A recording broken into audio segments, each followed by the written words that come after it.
Hey, this is Beach Troll. Thanks for stopping by my channel. Today I'm working on a 2016 Toyota Corolla. I'm going to clean the throttle body.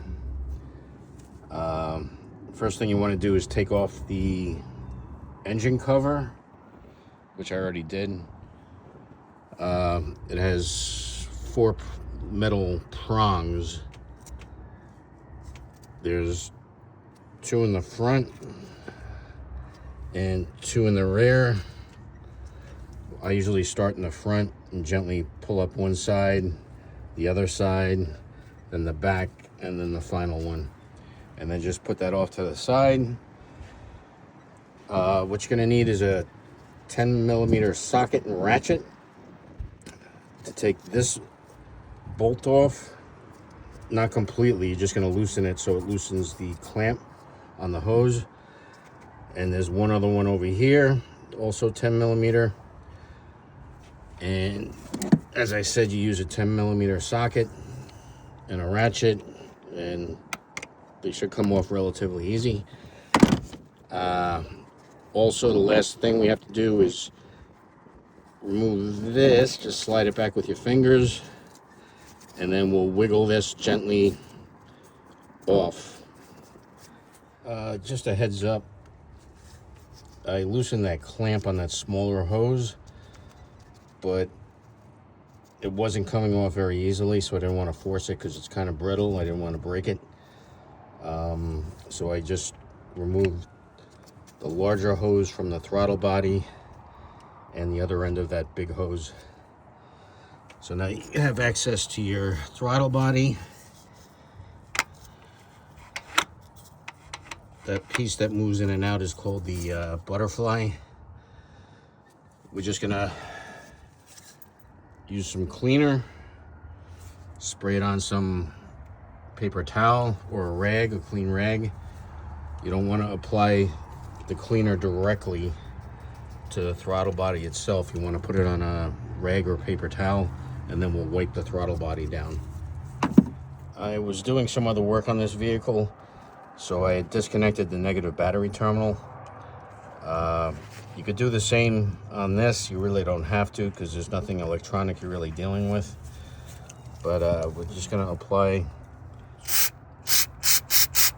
the cleaner to the paper towel. And then we're going to wipe it out on the inside here.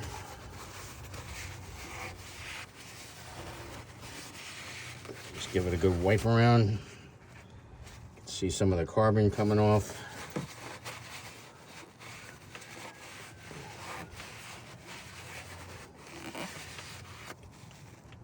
There you go. And then we're just gonna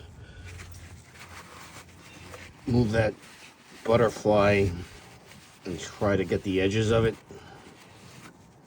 Okay, now that we wiped the throttle body down, we're gonna reconnect our hoses. Just note that on the throttle body side of the hose, where is it? There's like a tab there, and there's 2 notches on the hose itself. Just make sure you line those up and that it's snugly on that silver gray piece. And same thing on the other end of the big hose. There's that notch there, and there's an opening in the hose. Just line those 2 up, get it on snug. I didn't take that hose off, as I said, but if you did, make sure you put that back on. Pinch the clamp and slide it. Easier said than done with one hand. Hold on one sec, sorry. Okay, just get that clamp back on nice. And then we'll tighten down these 2 10mm bolts. And we're all done. You don't have to over tighten, just make sure the clamp is snug and the hose is snug on either end, and we are all done. If this video helped at all, I hope it did. If you kindly give me a like and think about subscribing to my channel, I greatly appreciate it. I just did a video on replacing the what is it, the crankshaft position sensor. So I just put that in, and I have a video online of that. I will also be doing a video on changing out the spark plugs and the ignition coils. And yeah, that's pretty much it. So thanks so much for watching. I appreciate it. Have a great day.